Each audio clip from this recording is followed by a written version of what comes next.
Un saludo a todos. La gracia de Dios mora en la vida de cada uno de ustedes. Seguimos con esta serie sobre teología sistemática. Ya completamos el ciclo de lo que es bibliología. Ya dimos también escatología y ahora nos toca iniciar esta serie sobre teología propia. La palabra teología proviene de la palabra griega theos, que quiere decir Dios, y la palabra logos quiere decir palabra o discurso. Por lo tanto, la teología es el discurso sobre Dios o el estudio también sobre Dios.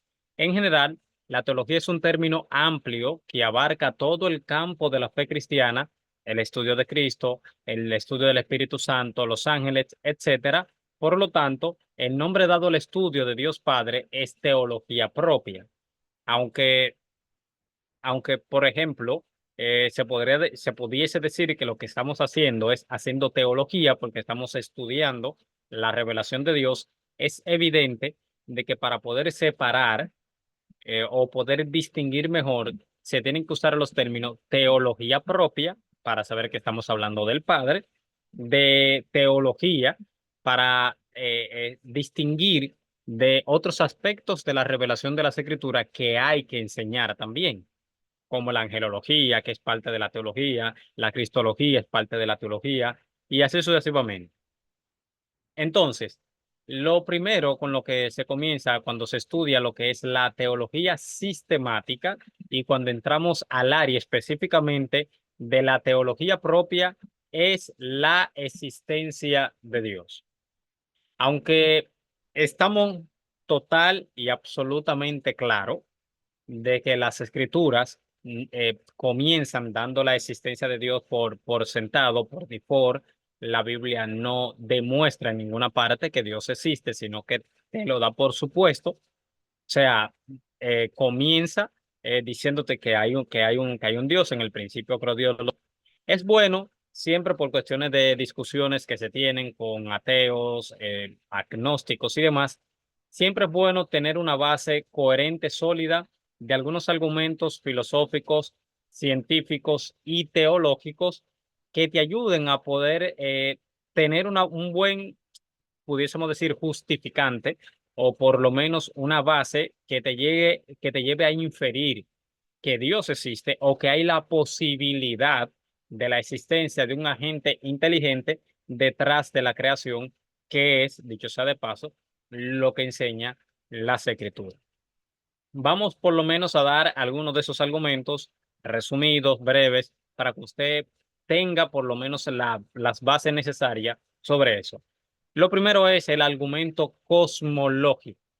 En el sentido lógico, el argumento cosmológico a favor de la existencia de Dios es inductivo y a posteriori. La evidencia se examina y basándose en ella se concluye que Dios existe. El término cosmológico proviene de la palabra griega cosmo, que quiere decir mundo. Este argumento se basa en el hecho de que el cosmos, el mundo, existe y como no puede provenir de la nada, evidentemente debe haber una causa original, una razón para la existencia del mundo. ¿Por qué?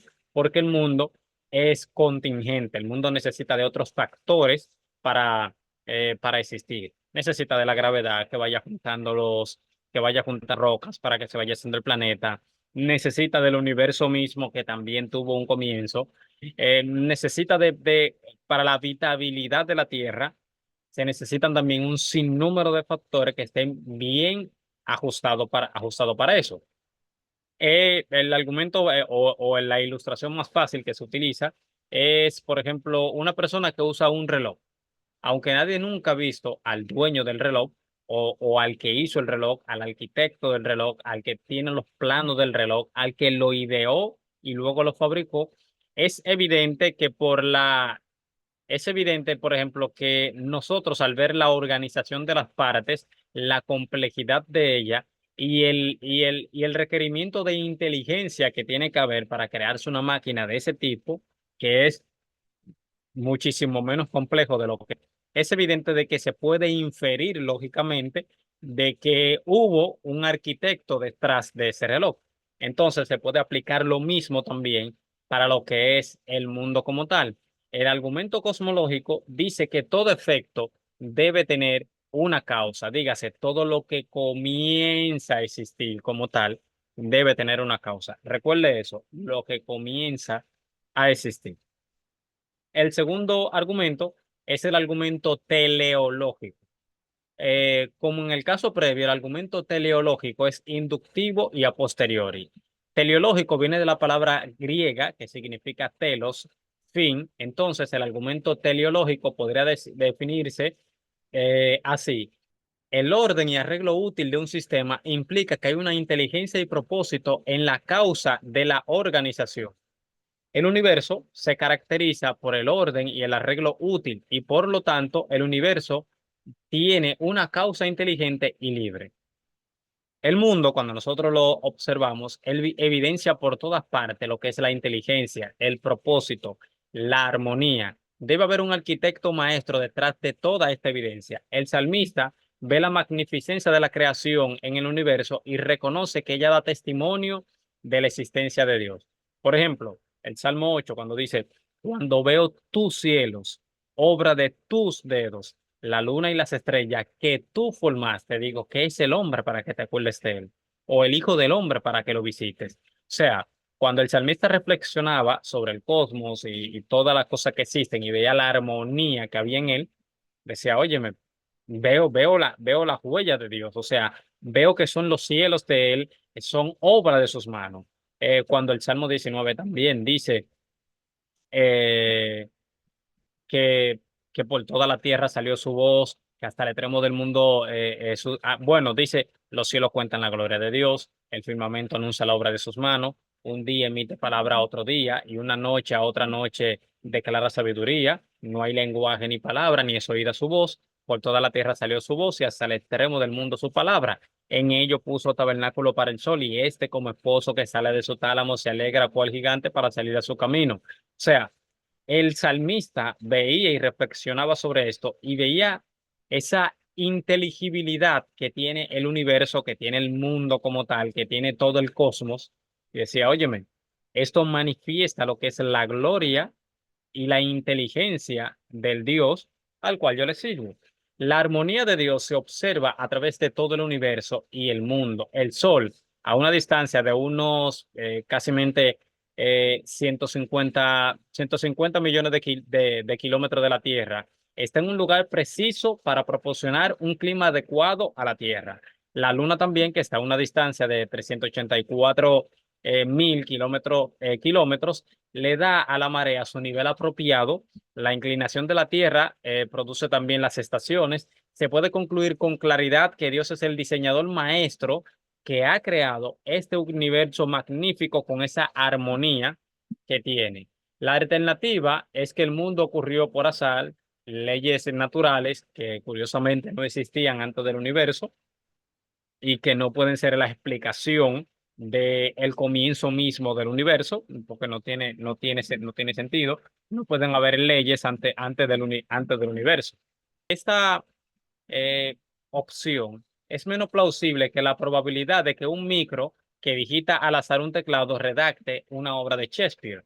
O sea, eh, es totalmente absurdo nosotros poder afirmar que con el orden que hay, con la organización de las partes, que hoy en día se sabe que el universo tiene un comienzo, hoy en día se sabe a través del Big Bang, de la segunda ley de la termodinámica, la entropía, se sabe que el universo va a tener una muerte térmica, se puede calcular la muerte del Sol también. O sea, un sinnúmero de cosas que te llevan a determinar de que esto no es eterno. Hay un sinnúmero de argumentos por lo cual hoy en día sabemos de que el universo no es eterno, no puede ser eterno, pero eso es tema de otra clase. Yo aquí, si está notando, no estoy desarrollando los conceptos, simplemente te lo estoy definiendo para que tú más o menos en casa puedas estudiarlo, investigarlo más. Aunque yo siempre aclaro que como este es el primer volumen, lo que le estamos dando es los fundamentos, los cimientos para que usted tenga, ya luego más adelante estaremos haciendo una serie sobre argumentos sobre la existencia de Dios y lo vamos a tratar con toda la profundidad académica posible que se puedan tratar estos temas. Eso usted lo puede tener por seguro. Lo primero es siempre educar, que las personas sepan, que vayan teniendo los primeros pasos para que no se encuentren los videos después aburridos, cargados, muy pesados. Por eso es bueno siempre ponerlo que caigan sobre algo. Y ese algo es esta primera serie de teología sistemática que es introductoria, reflexiva y que usted puede ir estudiando a su ritmo en casa. El segundo, o el tercer argumento, cuarto, es el argumento antropológico. El argumento antropológico también es inductivo y a posteriori. Se basa en la palabra griega antropos, que quiere decir hombre, a diferencia del humanista secular que ve al hombre solo en términos biológicos, el bíblico ve el hombre como la imagen de Dios. La imagen de Dios en el hombre es espiritual y no es física. El hombre no es tan solo un ser físico, también es moral y tiene conciencia, intelecto, emociones y también tiene voluntad. Lewis Sperry Schaeffer lo describe de la siguiente manera. Hay características filosóficas y morales en la constitución del hombre que se pueden rastrear hasta encontrar su origen en Dios. Una fuerza ciega no podría producir nunca un hombre con intelecto, sensibilidad, voluntad, conciencia y creencia inherente en el Creador. Es decir, cuando nosotros estudiamos la naturaleza, lo que han estudiado biología, se da cuenta de que los animales actúan por instinto. Los animales no se cuestionan que existen. Los animales no hacen preguntas. No, Loren Eiseley dijo que el hombre es el huérfano cósmico, porque es la única criatura en el universo que pregunta por qué.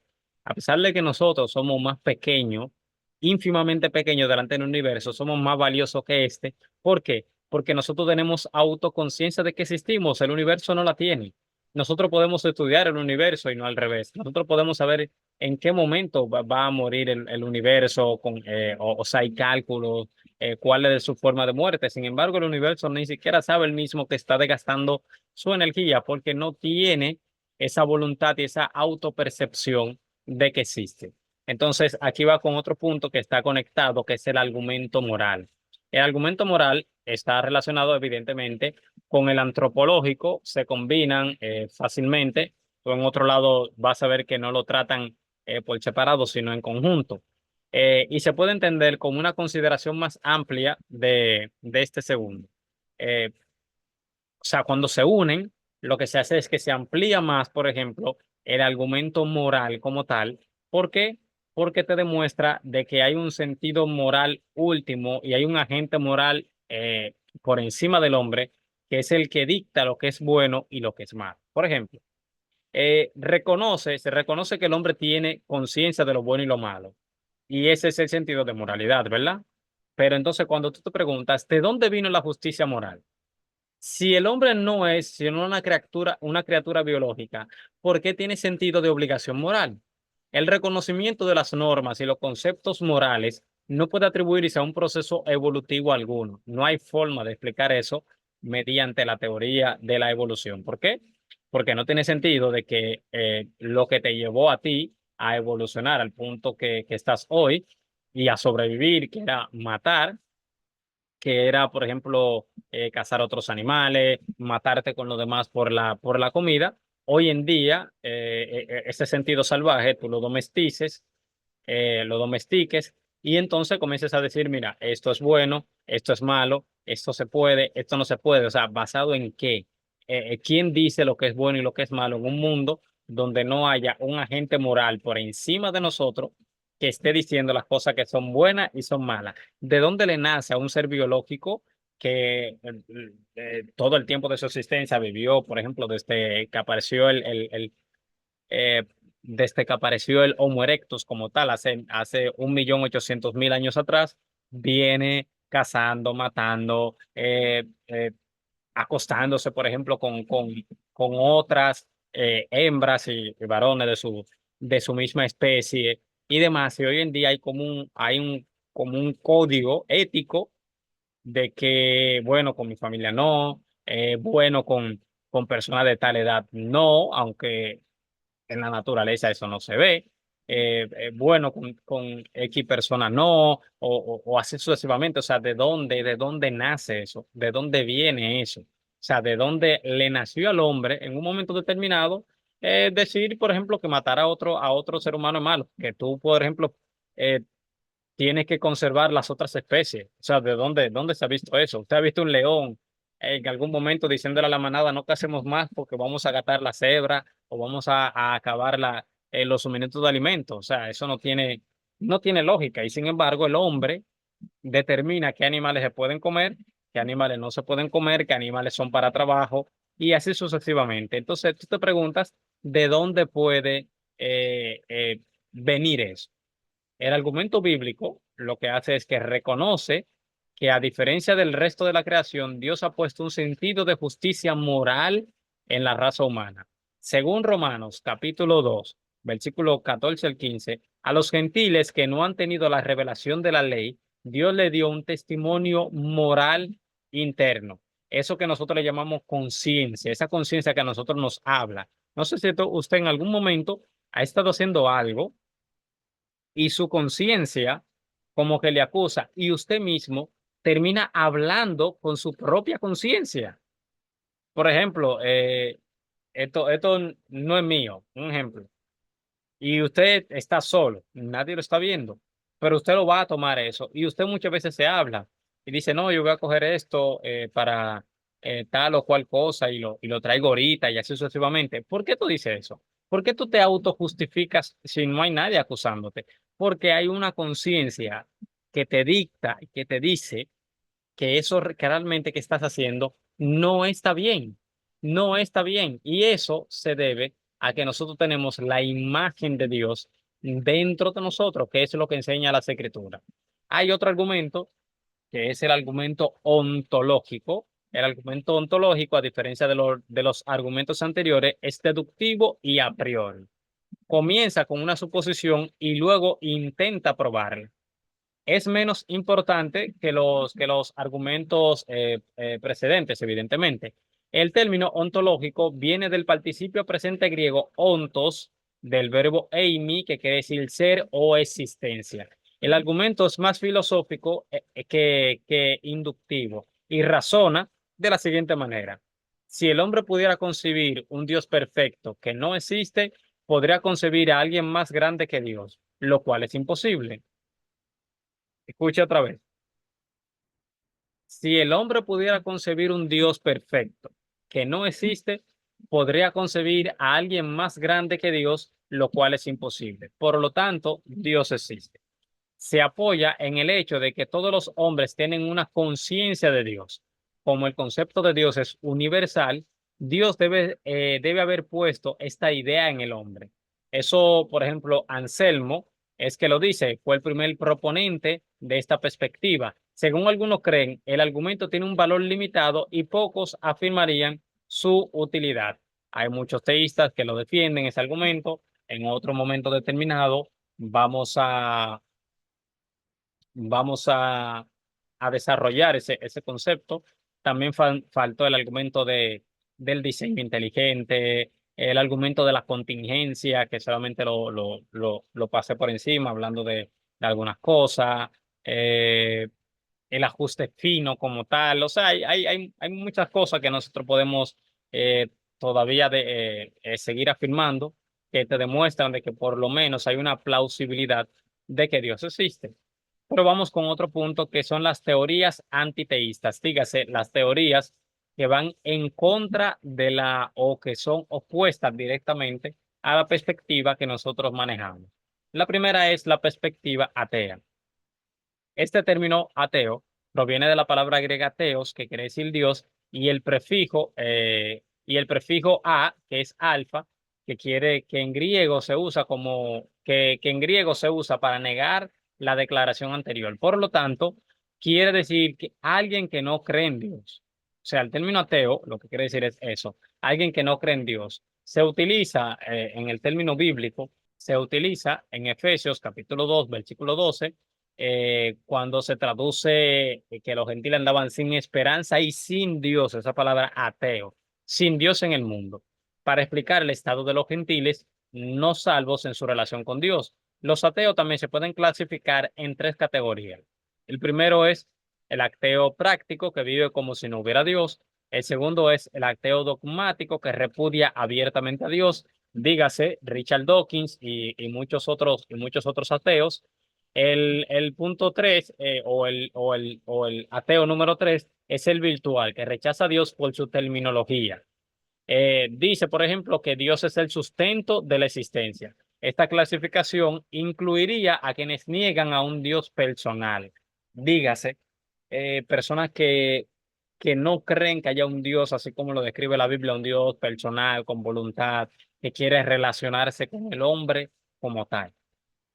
La segunda perspectiva es la perspectiva agnóstica. El término agnóstico proviene de la palabra griega gnosis, que quiere decir conocimiento, y acompaña el prefijo a. Por consiguiente, agnóstico significa que no tiene conocimiento sobre Dios o también sobre algo en específico, porque también, aunque muchas veces se utiliza el agnosticismo como casi sinónimo de ateísmo, lo cierto es que lo agnóstico lo que están diciendo es no tengo conocimiento suficiente para negar como tal la existencia de Dios, pero tampoco para afirmarla, aunque mayoritariamente los que son agnósticos terminan siendo más ateos que creyentes.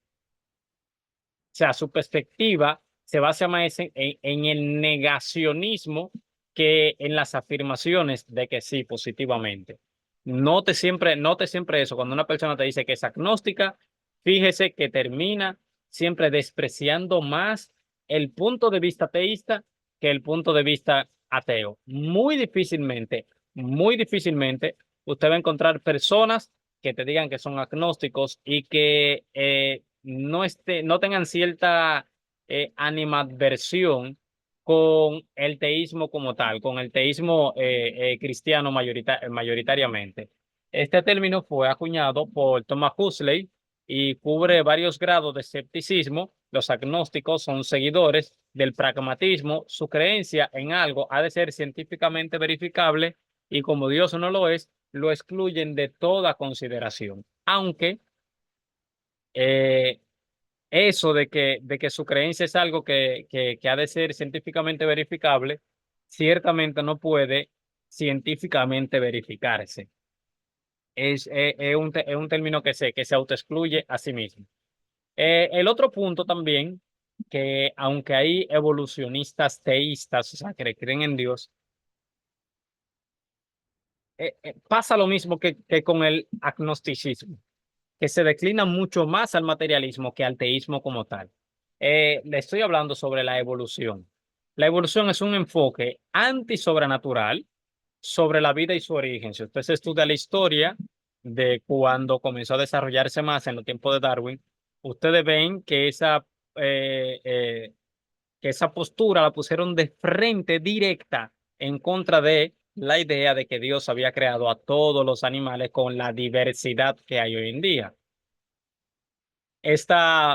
Por ejemplo, teoría comienza con la premisa de que no hay Dios y luego busca explicar la vida sin ninguna injerencia divina. Es decir, que Dios no tiene nada que ver con cómo se diversificó la vida, por cómo la vida como tal está hoy en día y que nosotros somos producto de la evolución, ya sea química como luego biológica.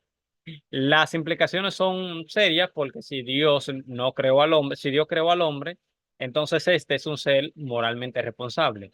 Si el hombre es producto de la evolución, tan solo un ser biológico y no moralmente responsable ante algún Dios alguno, entonces ciertamente tenemos un problema, porque no hay una base moral en la cual decir que esto está bien y que esto está mal, que esto es correcto y que esto es incorrecto.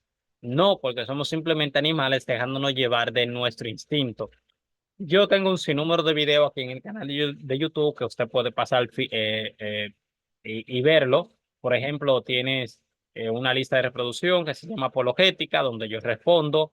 Tiene una serie que se llama Respuesta a mis críticos, donde les responde a la persona que me comentaban en aquel tiempo. Tienes también una parte que dice diseño inteligente. Tienes otra lista de reproducción que se llama Orígenes Humanos. Tiene otra lista de reproducción que se llama Origen de la Vida. Y ahí usted va a ver cómo yo contrarresto científicamente todas esas nociones.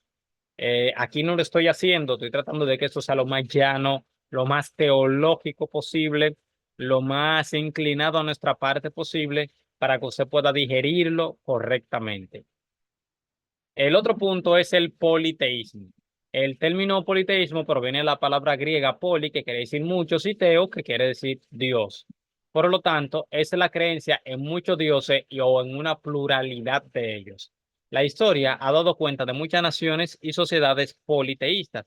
Los primeros romanos eran animistas, el pueblo indio era panteísta y politeísta, y los egipcios adoraban a múltiples dioses que incluían el sol, el Nilo o incluso también a los mosquitos, ellos lo adoraban. El panteísmo quiere decir que todas las cosas, por ejemplo, son Dios y que Dios también es todas las cosas. Eh, Muchas personas lo basan, muchas, cuando le digo muchas es en serio, lo basan en un argumento de Pablo cuando dice, porque en él vivimos, nos movemos y somos sea, en Hechos 17, y muchas personas dicen que Pablo era panteísta, porque Pablo veía que todo lo que existe es Dios mismo. Pero ciertamente no es así. Lo que han tomado los estudios conmigo sobre el Pentateuco, principalmente la teología del Pentateuco, sabrán de que de que esa noción en el pensamiento judío no era correcta. Séneca dijo, ¿qué es Dios? Dios es todo lo que ves y lo que no ves. Hay unas formas diferentes de panteísmo también. El panteísmo materialista, que es la postura de David Strauss, la cual cree que en la eternidad de la materia y cree que la materia es la causa de toda la vida. El hilozoísmo también, la forma moderna sostenida por Leibniz, también que decía que toda la materia tiene un principio de vida o propiedades psíquicas. El neutralismo también, según el cual la vida es neutra, ni mente ni materia, y el idealismo, el cual sugiere también el cual sugiere que la realidad última es la mente, ya sea mente individual o mente infinita. El misticismo filosófico es un monismo absoluto, absoluto también, la enseñanza de que la realidad es una unidad como tal. El último punto es el deísmo. Los teístas creen que no hay un Dios personal, un Dios con el cual tú te puedas relacionar. Un Dios impersonal creó el mundo, después se divorció de la raza humana y dejó al hombre solo en el mundo que creó. Los teístas solo reconocen la trascendencia de Dios, pero niegan su inmanencia. Es decir, niegan que Dios sea una persona, o sea, como nosotros entendemos persona, que tiene voluntad, propósito, que se relaciona, que ama, que vive, que que tiene sentimiento como tal, no sé cómo decirlo, o sea, en el deísmo no cabría que Dios tiene ira y que está acumulando ira para el día de la ira también, como dice Pablo. Entonces, estos son los argumentos que demuestran que Dios existe o que por lo menos infieren, y los argumentos o las ramas filosóficas que también negan que Dios exista como tal, por lo menos el Dios de la Biblia. Hasta aquí el video de hoy. Dale me gusta. En el link de la descripción, usted va a tener la descarga de la nota del estudio para que lo tenga. Así que la gracia de Dios more en la vida de cada uno de ustedes y le ayude a usted seguir avanzando en el conocimiento.